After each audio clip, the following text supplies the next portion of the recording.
Haliu Zin Gu Zimian was having a time of it.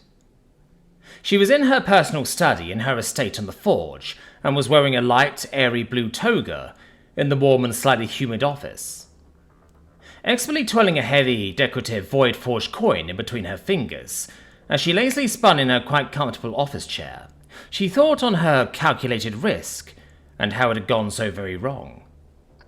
The vessel itself had proven too juicy of a target, as freighters from Gloipt Imperium of Kings often had Terran materials and modified foodstuffs that most denizens of the known galaxy could eat regularly, or consume as a very rare delicacy.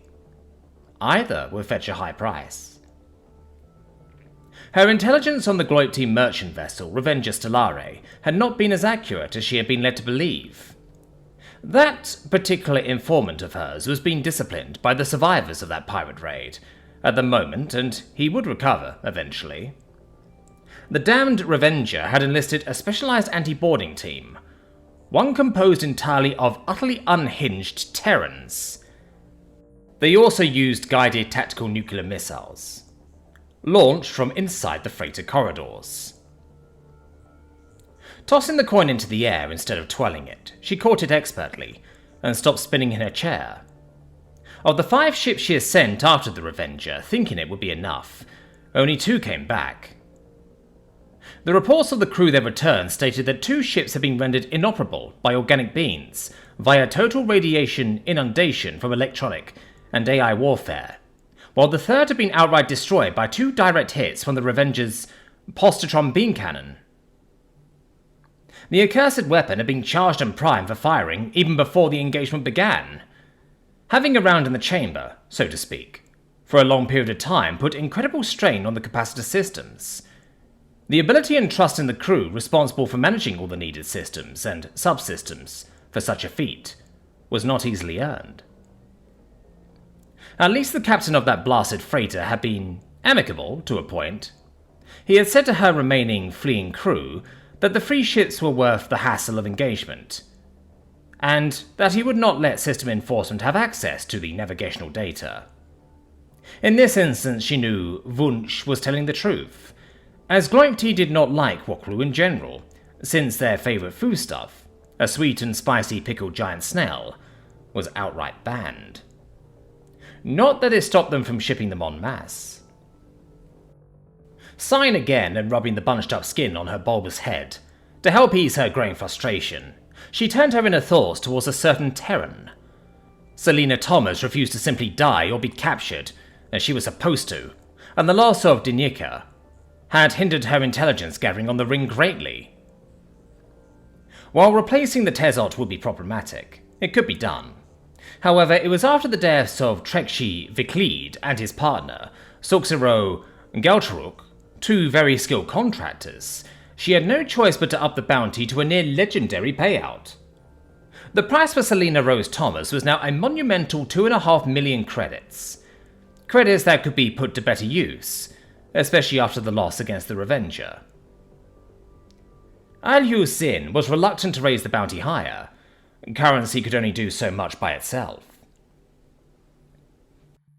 Finally, having relaxed the skin that had bunched up on her head, a species trait signifying heavy stress, anxiety or nervousness, she looked at the quarterly reports of her actual company.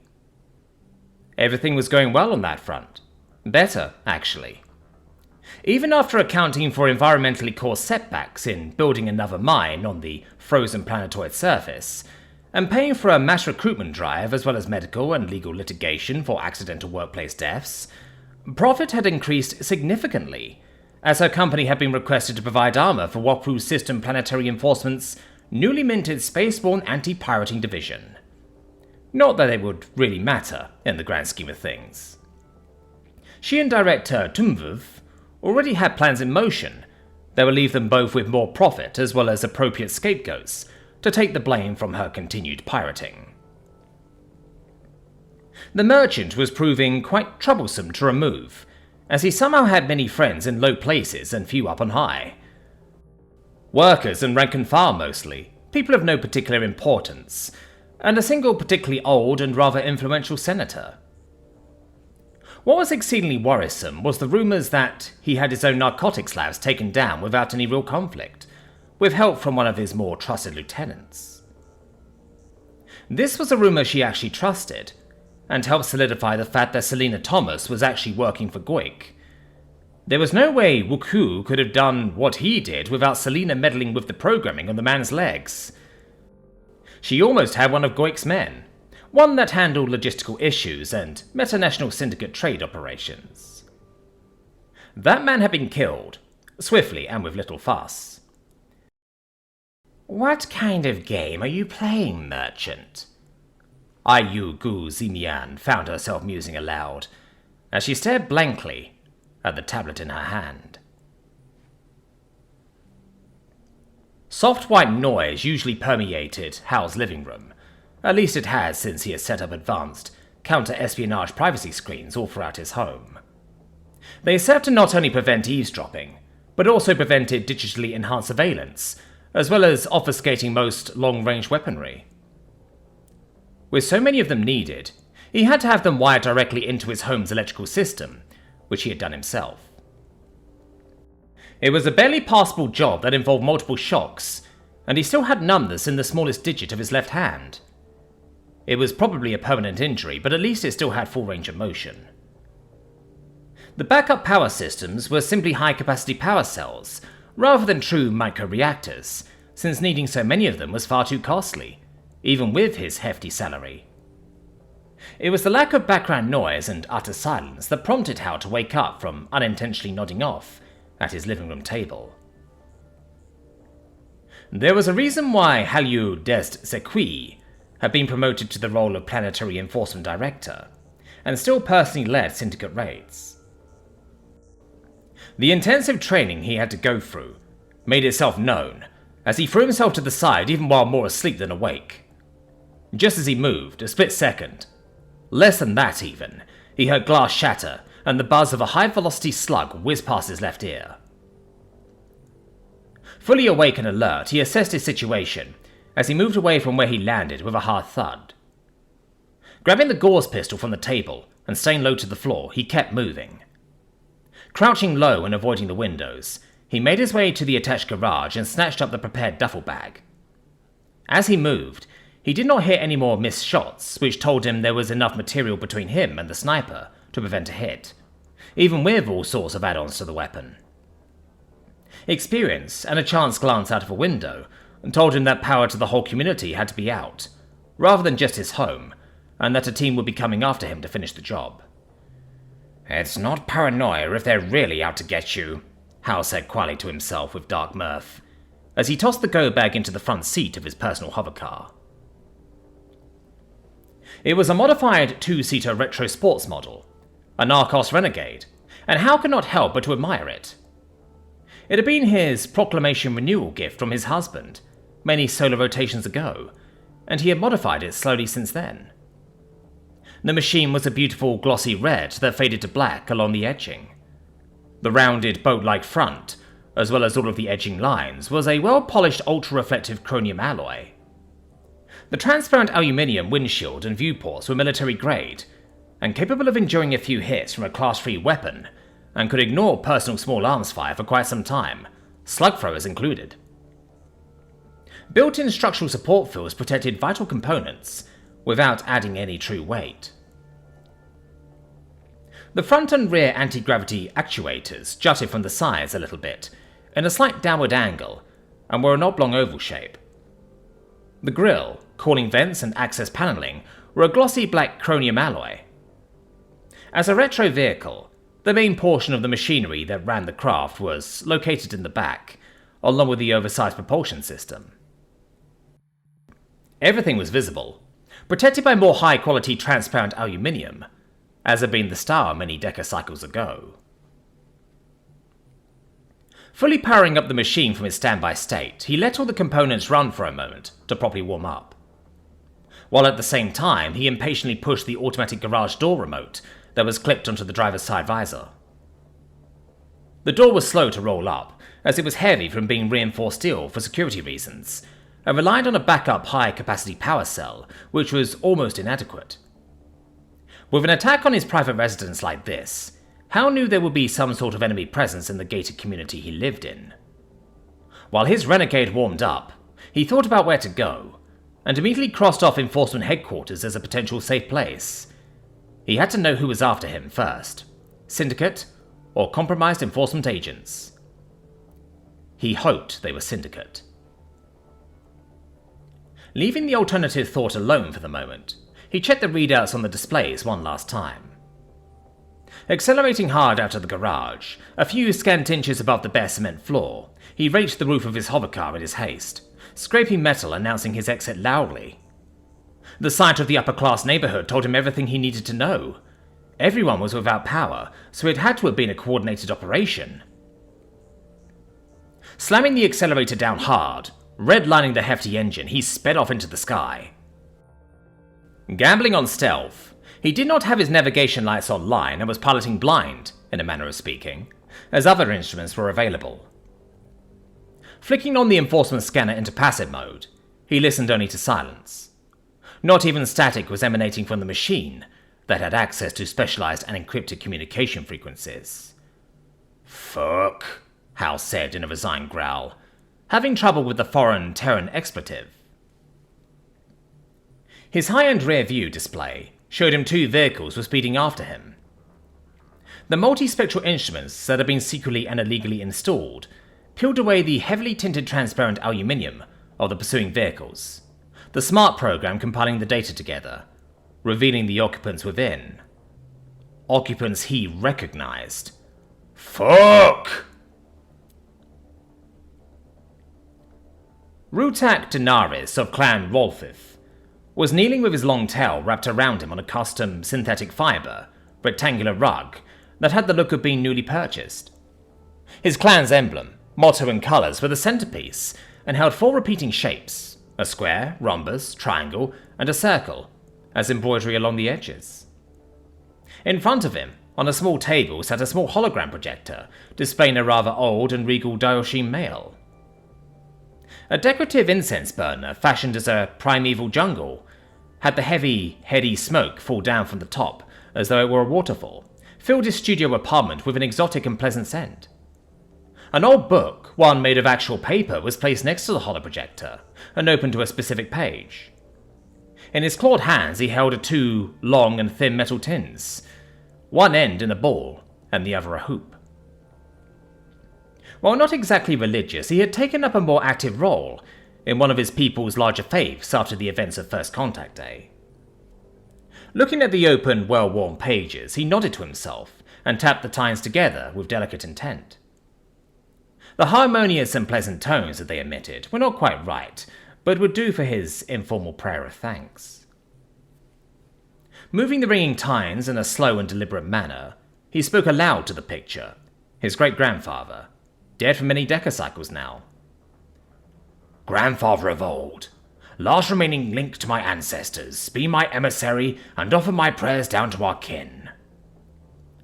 Looking at the book a bit more and with a nod to himself, he tapped the tines twice in rapid succession, continuing, "I thank my grandfathers that came before me for debating my life to the shepherd of the great rest.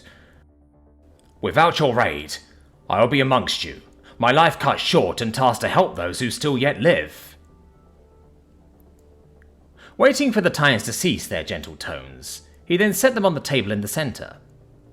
He sat in contemplative silence for a long time, as was the custom, then stood up and gently stretched his muscles, as he had been still for far too long. He did not think that he would ever get used to sitting like that. "Well, that's done," he said to himself, as he turned on his gaming console. Once it booted up, he looked at the trending news articles. "Pirate assaults more daring than ever. Prime Planetary Enforcement Director Tumbuv announces new anti-piracy division. Out-system goods, are they worth the price? An op-ed. Terran Organization, Doctors Without Systems, officially recognized by Galactic Alliance. Trade deal championed by Senator Bakhtiari narrowly passes Guild Assembly. Mystery body found in Hook Cave National Park revealed to be missing GAC journalist. All-terrain Earthers keep first place lead after round 6. Syndicate violence at record high. Selecting an article, he read, On the 15th of Guri, a duo of experienced backpackers, Hogyert Dikwots, Mipops 48, and Yorpes Glekwiti, Nyminian 34, at Huvgave National Park have been travelling off the beaten path in an effort to test themselves in the harsh desert environment during the summer season. The two backpackers discovered desiccated Mipops remains after they had hunkered down in the dangerous Mutrin's Cave for relief from the sun and heat. Mutrin's Cave, a never-changing labyrinth of semi-tectonically active series of old lava tubes, had a tremor occur while the two had been resting, causing a minor rock slide. The body, wrapped and tied up in heavy fabric, had been dislodged, presumably from a shallow grave, and had been discovered when the two went back to see if they lost anything. Local enforcement said in a news release. Deputies took the remains to the county coroner's office, the release said. Now, almost 7 rotations later, the remains have been identified as Lorzan Wowplex. Wowplex is a well-known name among the Galactic Alliance for her work in exposing Fiuf Denagur, real estate and banking mogul, in a plethora of money laundering, fraud and tax evasion schemes in Wokplu and several other nearby systems, resulting in fines and seized assets totaling nearly 1.37 trillion credits, a significant fraction of Denagur's net wealth. Wildplex had been missing for several months and presumed dead. Now, her family has some measure of closure. The rest of the article was composed of links to other publications made by Wildplex and her accomplishments and achievements in investigative journalism. The discovery of her body had been the big thing people were talking about, as well as the steadily increasing costs for out-system goods and materials due to rampant pirate and syndicate attacks. Planetary Enforcement had even commissioned a new division to combat the emboldened pirates on the fringes of the Kupia Belt and the Oort Cloud. While every system had brigands, thieves, pirates, or whatever else they called themselves, most were easily driven off with a token effort of resistance. The ones here were organized and had heavy armor platiny, and perhaps even enforcement training. Rutak knew better. He knew the truth of what was going on out in the Deep Black, courtesy of Selena and her connection to Giok. The blatant firefights, deaths and upticks in missing persons reports were done by design. The other syndicate leaders had decided that they did not want Giok amongst them, and were going to use him as a scapegoat and smokescreen for their own actions. After having whatever enforcement agent in their pocket arrest Giok, they would then fold their actions into the background and amass further power. It was a slick plan, he had to admit. Closing the article, he logged onto Horizon, as he still had time before he had to go to work. Let's see who's online, he said to himself as the game loaded up. Termus deftly parries a haymaker and delivers a double right hook, the arena's announcer shouted into the microphone. Mequavam takes the blows in stride and returns with a hail of hammering strikes, sending Termus into the defensive. Giok roared with excitement as his favourite boxer sent his opponent into a guarding stance, denying the opposing Nimian further opportunities in offensive actions. He was in a ringside seat at the championship of a legal boxing match in the unaugmented heavyweight Nimian League. His bodyguard, Grindel, was next to him. However, he had been told to enjoy himself, and 2 secondary guards had been tasked in his stead. While he had faith in his security detail, they did not have Grendel's GA combat experience, nor his prodigious strength, but they would do. Grindel, as he had been told he was essentially off, had brought Buffed with him as his guest.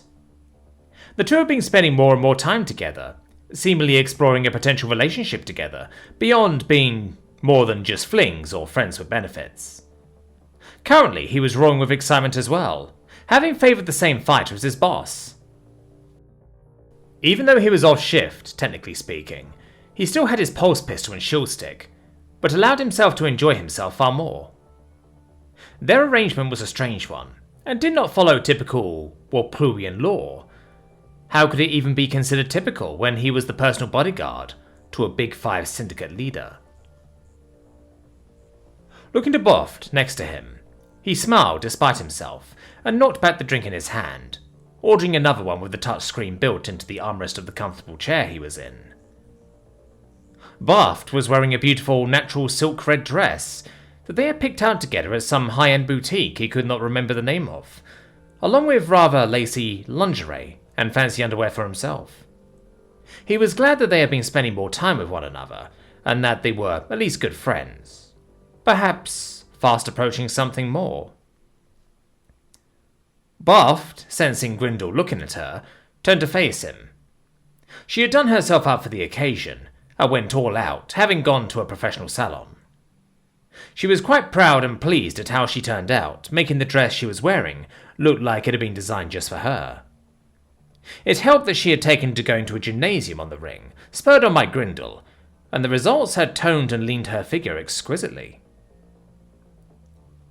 While she had been pretty before, now she was a catch, putting other women far younger than herself to shame. Her newfound endurance was a boon in the bedroom as well. "Hey," she said with a smile, almost shouting to be heard over the crowd and announcer, tapping the man's thick upper arm. "I know I'm beautiful, but the fight is better." "Yeah," he replied back, thankful that she was beyond the mind games that plagued their younger generations. It helped that she was as much of a fan of Bloodsport as he was. She even had recordings and some high-end, full-colour, metallic posters of Bloodsport stars, including a very stylized one of a Terran woman she was quite fond of, or one of Ino Hime Ibanez, three-time Terran Republic MMA champion. Termas quickly backpedals away from Mekukkam's rapid-fire flurry of fists, using his secondary arms as shields while he parries and dodges, the announcer said again, quickly and excitedly. His feet are a blur, making his body hard to read. Mekukkam's superior reach and irregular pattern are proving their worth, breaking through. A bell chimed and the referee blew her whistle. The Nimian was wearing a purple shirt and green pants. They both hug her body and form, showing that she was at least athletic and muscular. The official league uniform was not risque nor provocative. However, with the way the referee wore it, and it being perhaps a half size too small, left little to the imagination. She stared down both fighters as they did not want to heed the bell that went to their respective corners in the octagonal ring. "There it is, folks, a 1.5-minute break between rounds. They both earned it," the announcer said, and started to drone on with statistics about both of them, interlaced with verbal advertisements from the many sponsors. Giok tuned it all out, having already memorized it all. This match was one of the better, legal ones he had been to over his many decacycles. The organisers and the league actually had a spot for him and a few of his security entourage, as he had been a regular to the semi-finals and final matches, sometimes even during the preliminaries. He was so well known for his attendance, betting and spending, that the host casino usually gave him a penthouse suite for the weekend match as a perk. He also got to live a little out in the public eye. Thanking the smartly dressed Yom Dera server for his double shot of a smooth and rich, Tuxti-style salted bitter oil, he drank it quickly in a single gulp. Handing the crystal glass back without making an involuntary facial contortion, such was the craftsmanship of the drink, he ordered a much more mellow and far larger Yom Dera mead. "Thank you," he said again. The contours around his eyes flushed, a Mipop's telltale sign of intoxication. "I'll have the plural mead chilled." "Sure thing, boss," the woman said, walking off. She came back with his ordered drink promptly, without a moment to lose, as the referee announced the start of the round. "Our boxers pound their fists against each other's again to signal their readiness, and I can hear the impact from here," the announcer shouts out again, as the contestants each take 2 measured steps back, the referee making sure they did so, and began to circle around each other. "They circle around, no one ready to make the first move. It's a good old-fashioned stare-down and the tension is intense," the announcer says, his energy infectious as he delivers a play-by-play in clear and rapid galactic standard. "A few probing jabs from both test defenses and Mekukkam commits." The audience cheered and roared loudly, Giok shouting along with them, fist raised in the air with excitement, as though he were nothing more than a regular common fan. He then put his hand to his mouth, pursed his lips in a certain way, and whistled quite loudly, causing some of the more refined spectators near him to glare at the perceived delinquency. He paid them no mind, as he had acted this way each time he was a spectator. Rapid blows rain down on Termus, who simply takes it, trying to endure the pummeling, his arms guarding his face and body. Grindel and Buft were grinning madly as they cheered on, Buft having favoured Termus. The announcer kept on. How much more can he take? And what's this? Termus sidesteps suddenly, no longer in the back foot. Makruvkam overcompensates and leaves himself open. Termus swoops and delivers. 1, 2, 3, and 4 direct hits to his head. Is this it? Is it over? A whistle blows twice from the referee as she pushes Termus away with a grunt of effort, quickly checking to see if Makruvkam is alright. He waved her off dumbly as he tried to stand, but lost his balance and stumbled off to one side, falling down hard onto his back. He tried to stand up again, but was utterly uncoordinated, as though he were heavily intoxicated. The referee gently but firmly pushes him down, and shines a penlight into his eyes, moving it in a certain pattern, then shakes her head, looking to the medical crew on staff. It's all over, folks. It's all over, the announcer declared after a minute, as the referee held up Termus's primary left arm, Makruvkam being taken off the ring to be looked over properly by medical staff. Winner by medical knockout, Rauderm Termus! Damn, Giok said gloomily, falling into his chair with a resigned sigh, then turned to Grindel and spoke to him. Take the next few days off, Grindel. I'm going to try to recoup my losses at the casino. All right, boss, Grindel said with a smile. I'll be sure to enjoy myself. Giok downed the rest of his drink and a few long gulps, then got up, swaying a bit and steadied himself with his polished cane. He adjusted his suit, the colour scheme matching Makruvkam's boxing shorts, then made his way out of the stadium using the VIP entrances, his 2 security guards following him silently. It was not a long walk, neither was it short either, as the Fortune's Dominar Casino had a spacious, richly decorated underground hallway connecting the stadium and casino.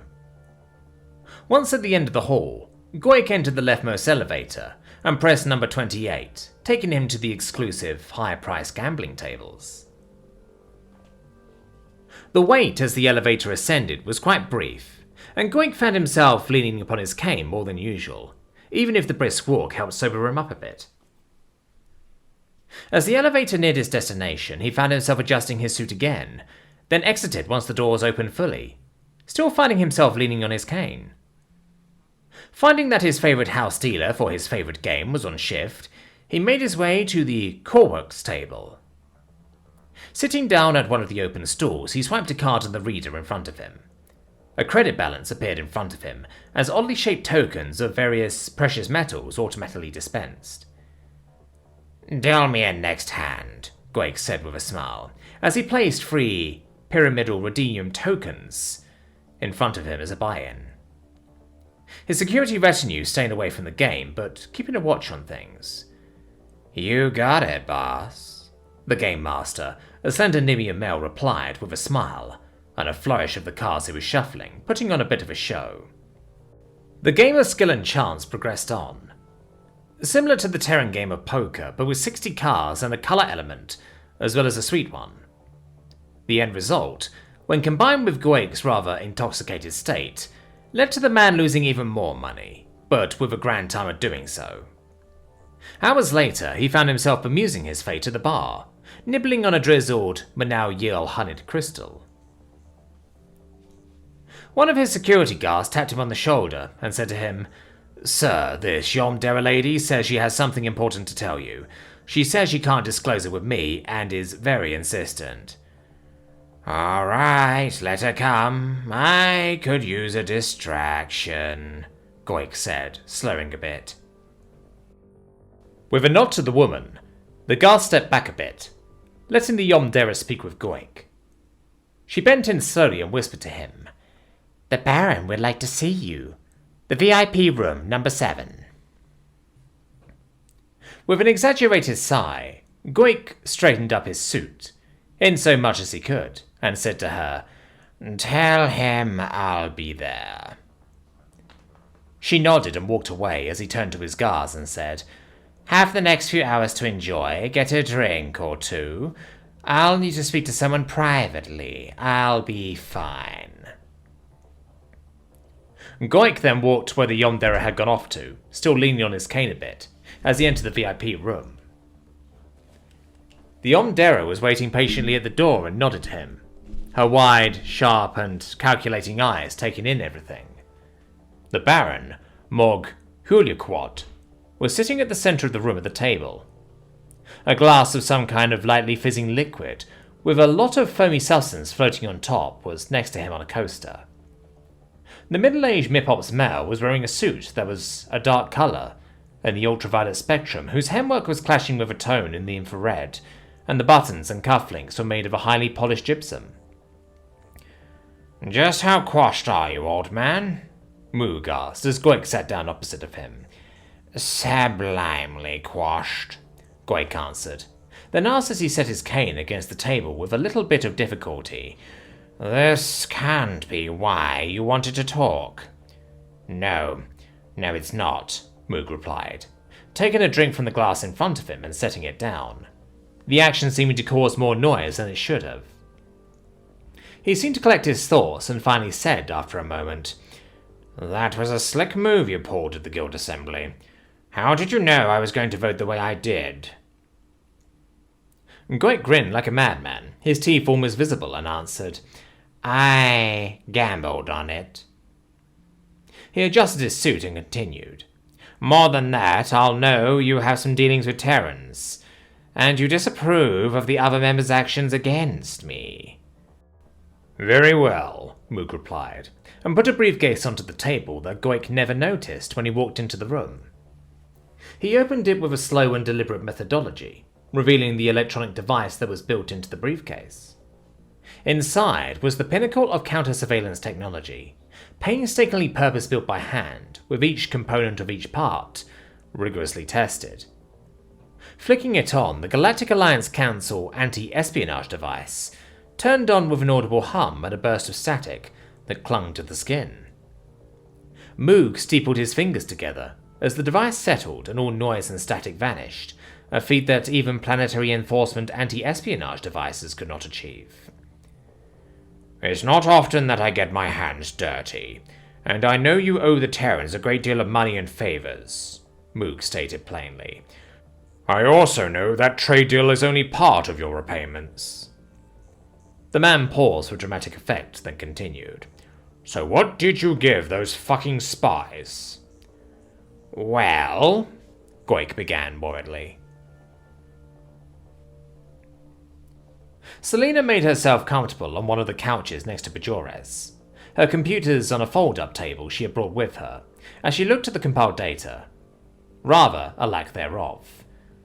Frowning a bit, she dug around a bit through the analyzer program, and found a few no's in the wetware interface systems that were hard-coded safety protocols.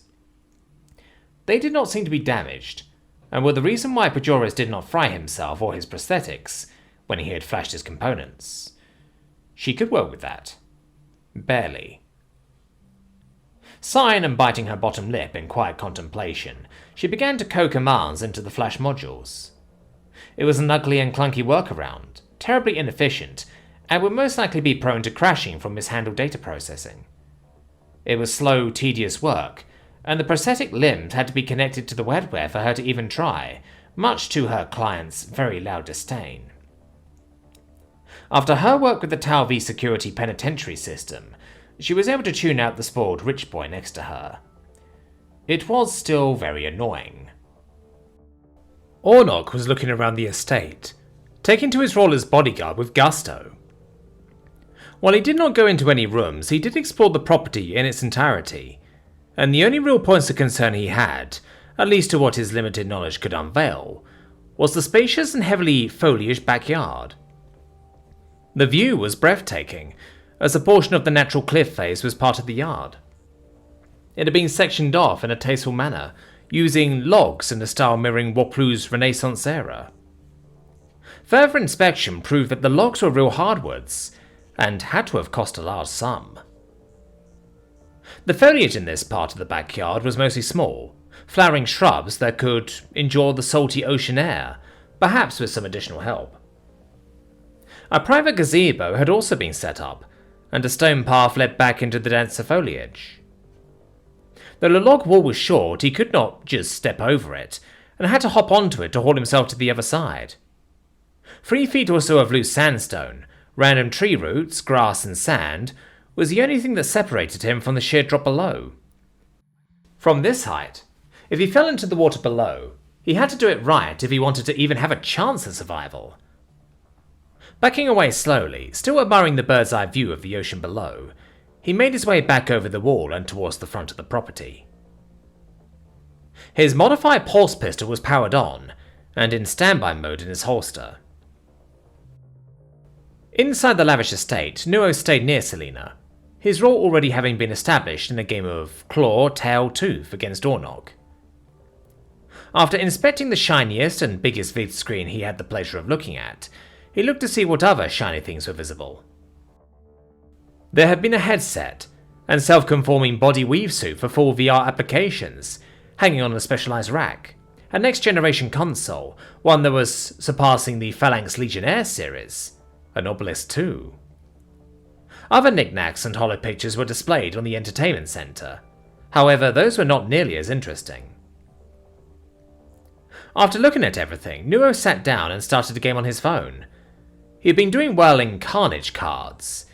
It was a mishmash of genres, monsters, powers, equipment, and era technologies to make a hilariously bizarre strategy card game. He currently had his AI run nuclear-powered manufacturing plant cranking out lesser clockwork spirit golems by the handful, and was dominating the combat zone with endless disposable soldiers, until an opponent destroyed everything with a reality singularity bomb, causing him to eventually lose the multiplayer match as he could not get the industry up that his strategy needed. He angrily closed the game application. Now, once more aware of the world around him, as he had inadvertently tuned out everything while he had been playing cards, he saw that Selena's client, Bajores, was complaining. He listened to the decidedly one-sided conversation for a few minutes, before helping Selena out. Hey, Bajores, right? Nuo asked, getting the mid-pop's attention away from the Terran. That's the new obelisk, right? What games you got? Yeah, it's the special edition launch exclusive, Bajores said with a grin. And I have Urban Knight, Broken Saints, Lear Spec Silo, Acceleronauts, Deathblade 3, Twilight, Log Off Error, Infiltrator, Project Scion, and a few upscaled retro collections. Selena silently mouthed to Nuo as she worked. Thank you. Mind if I play? Nah, go for it, Bajores replied, trying to get a little more comfortable on the couch to watch Nuo play something. Grabbing a controller and turning on the system, Nuo said as he sat down, Bajores having already changed the input on the vid screen. I think I'll try out Acceleronauts, it's an exclusive. Selena was ecstatic that she no longer had to deal with her client's complaints, as he helped Nuo with the game. Hey, Bajores' sister said to Selena after a few hours had passed, holding a bottled drink of some kind. I figured you could use something to drink. Thanks, Selena said, taking the bottle and looking it over. According to her translator, it was an exotic all-natural drink, made from a kind of berry that only grew in Woklu's northern icy region. Yingi, the woman answered Selena's unasked question and continued. I know Dingus over there won't ask, but what would you and your friends like to have for dinner? I'm about to order something myself. Selena answered, pausing in her work for the moment. I'll have whatever my bodyguards will have, and 2 servings of whatever leafy plant medley from somewhere that offers it. Dingus, Ingi called to her brother, what do you and the 2 big guys want to have for dinner? The 2 Dioshin shared a look, grinned at each other, and said at the same time, Glazed skewers from the Butchery Brothers. Something deep-fried, Bajores answered, still watching Nuo play Acceleronautus. Alright, I'll place the orders. At long last, Selena Thomas was finally done making all the necessary repairs and workarounds. She had worked all through the day and night, and through most of the morning. It was the jankiest, clunkiest shitshow of a program she had ever made. This included the hot mess of a prosthetic co-creation, final project, she had made in 10 hours while high as a kite from an ODST mil-spec stim package, courtesy of Williams. It was a secret they both still kept to this day. She itemized the bill on her computer screen, then looked at the complaining form of Pajoris again, and increased the price a little bit more. "Are you done now?" Pajoris asked impatiently again from his spot on the couch. "I don't have a lot of time left." "Yes, and I have to tell you some things," Selena said tiredly. "This repair is an emergency repair. Your leg and arm will crash and need to be restarted if you try to do too much. They will work, but after your concert, you need to go to your regular prosthesist and have them do a full rebuild. Also, my bill." She handed him a data tablet with the requisite forms and billing information. Looking it over, Pajoris made a disgusted face and simply said, "I'm not paying this. You even said your work would crash if I did too much." "You entitled, moronic, spoilt man-child," Selena snapped unexpectedly. "You have no idea what I've had to do to even get what functionality you have. You didn't have a backup image file, and your installations are a total custom job. You should be grateful I even managed this. Now, will you pay my fee, or will I need to press delete?" Fine, Pajoris said with a quiet scoff, signing the digital paperwork, and paying everything all at once, instead of trying to establish a payment or financing plan. "Thank you," Selena said politely, still angry and tired, starting to pack up everything. "Remember, you need to see your actual prosthesist as soon as possible." "So you've said," Pajoris replied, moving his limbs slowly, testing them out. "I guess they work well enough," Pajoris said again, not wanting to give Selena proper credit for her hard work. "Nuo, Arnok?" Selena called out to her bodyguards. "Let's get a hotel and leave later tonight. I'm so fucking tired and I'm not going to sleep in a car. I want to sprawl out on a bed. I've earned it." "All right, boss," Ornok said, helping Nuo get all of her stuff to put in the car. "Sorry about Dingus," Ingi said to Selena at the entryway, as she was about to leave. "Thank you for coming way out here again. Now we can leave and let me be in peace." "I understand," Selena said, with a bit of a knowing smile. "All right, I'm getting out of here. I'm tired." No one saw the microdrone high in the air, tracking Ornok's hovercar.